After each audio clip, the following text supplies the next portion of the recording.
The Apuan Alps Regional Park.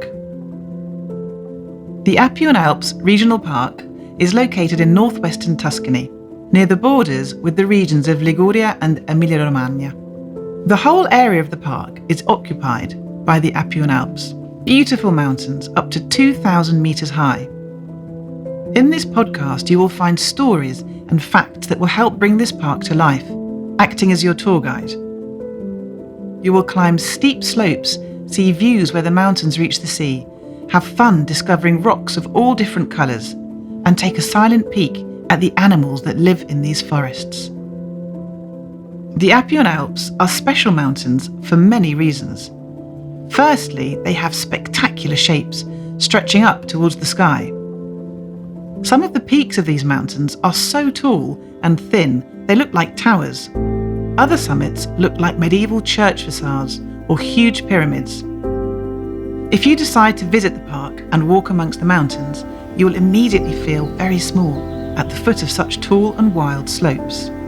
The second reason why these Apuan Alps are special is that the mountains practically rise directly up from the seashore. Climbing up one of the peaks and looking out towards the west, you will see that the sea is right below, with its lovely golden beaches of Versilia, Massa, Clara, and of the Gulf of Lerici. Out in the middle of the sea, you can also see the island of Capraia, and on a very clear day, you can even see Corsica, an island belonging to France. A third reason making these Apuan Alps so special is that they are indeed called Alps, even though they form part of a mountain range called the Apennines. So why are they called Alps? There is a legend which tells the tale of why the Apuan Alps are called Alps, even though they are part of the Apennines. I want to share the story with you because it will help you imagine the incredible beauty inside this park, and it will guide you when you explore it. When God was busy creating the world, he asked two of his archangels to make the Alps and the Apennines to form the long spine of a beautiful country called Italy. God gave the archangels all the necessary materials: sand, clay, chalk, some of the world's most beautiful rocks like granite, which is very hard, limestone and quartz. Lastly, he gave the archangels a few blocks of bright, pure white stone that was even more precious, marble. God said to use only small amounts of this stone, a bit here and a bit there, to decorate all of the mountains. The archangels got to work straight away, and they divided their tasks. The first archangel was to create the Alps in the north. The second was to start in the south, at the toe of the boot where Calabria is today, and move up towards the north, creating the Apennines. The first archangel was very creative and intense, and for the Alps he built tall and wild mountains with spear-like sharp peaks, overhangs, crevices and sheer drops. The second archangel was calmer and a bit of a dreamer. He created the Apennines with more delicate shapes and softer angles. Sure enough, the mountains of the Apennines have a rounder and more gentle outline, a bit like puffed up cushions lying on a carpet. The Archangel of the Alps finished his work early. He went to find his friend, who hadn't finished making the Apennines yet, because the distance to cover from the south of Italy to the north was very long. He gave him some advice. Stop working here and start from where I finished the Alps. That way, you'll see how big the gap is you need to fill to join up the two mountain ranges.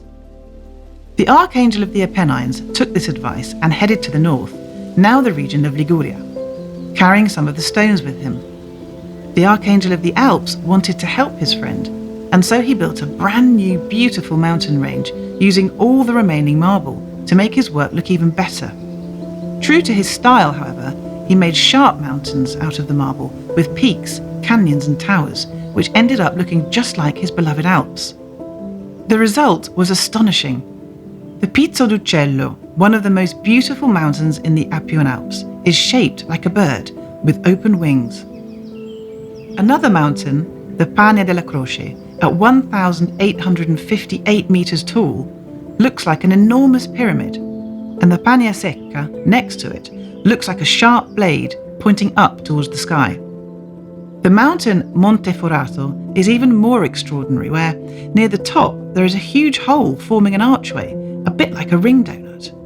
You can see this hole as far away as Versilia in the west and from Garfagnana, the wooded region which stretches out on the east side of the park.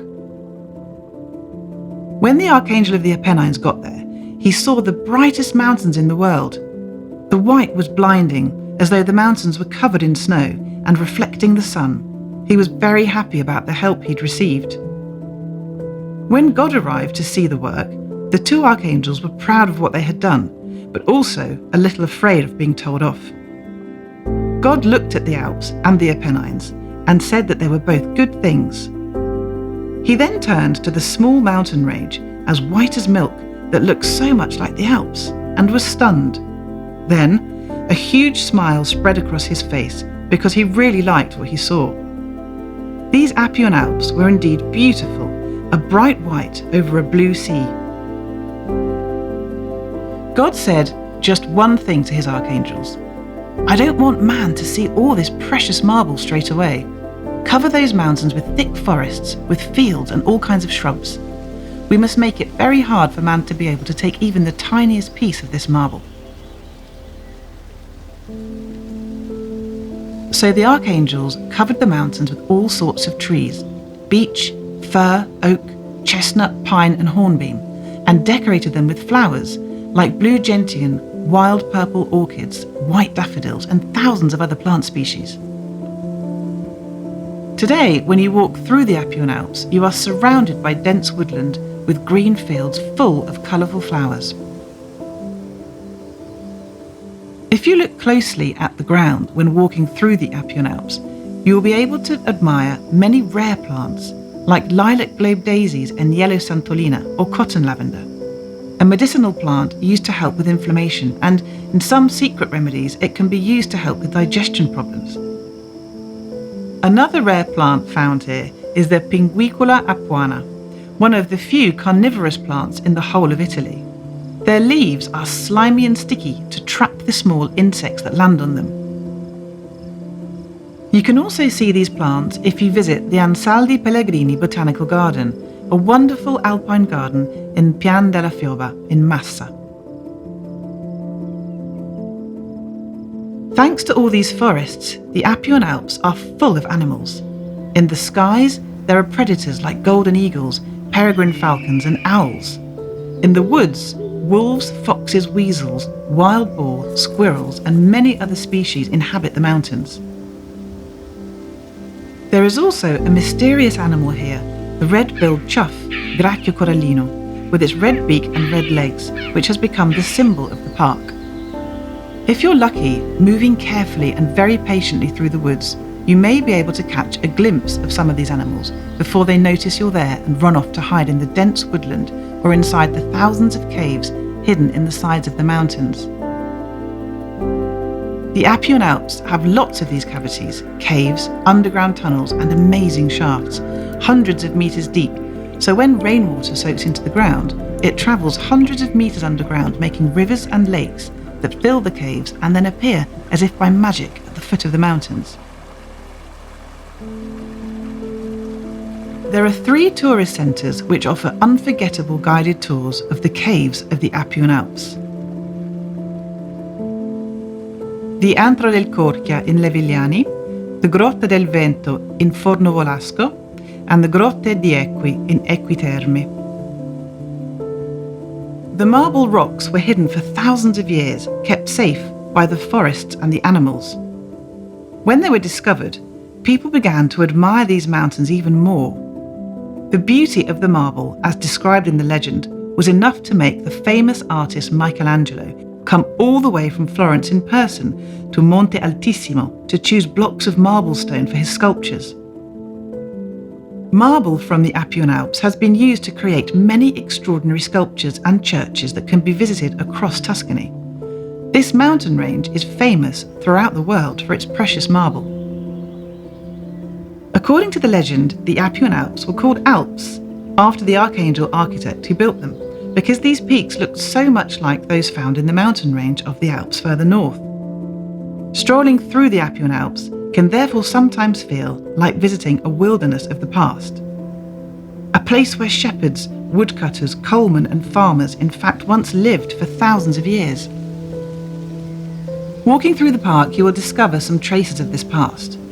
On the mountain slopes, agricultural terraces were made to create level areas of land to grow produce. Today, you can still see the remains of these terraces, often covered in woodland. Every now and again, you may come across stone houses, stables, or small huts, where they would dry chestnuts or store wood, or where shepherds would take shelter during storms. Today, these traces are pretty well hidden, but it could be a fun game to search for all these signs of the past throughout the park. Talking about the Apuan Alps, geologist or ground expert Antonio Stoppani described them as a stormy sea instantly turned to stone. This image makes us think about just how beautiful and diverse these mountains are. We hope that this story has sparked your imagination and made you want to come on an adventure through the wild and magical landscapes of the Apuan Alps Regional Park. The Parks, A Listening Journey, is a project of 6 podcasts using accessible language created to share fun facts, stories, myths and legends, and provide information on the wildlife of 6 great protected areas of Tuscany, a journey for all.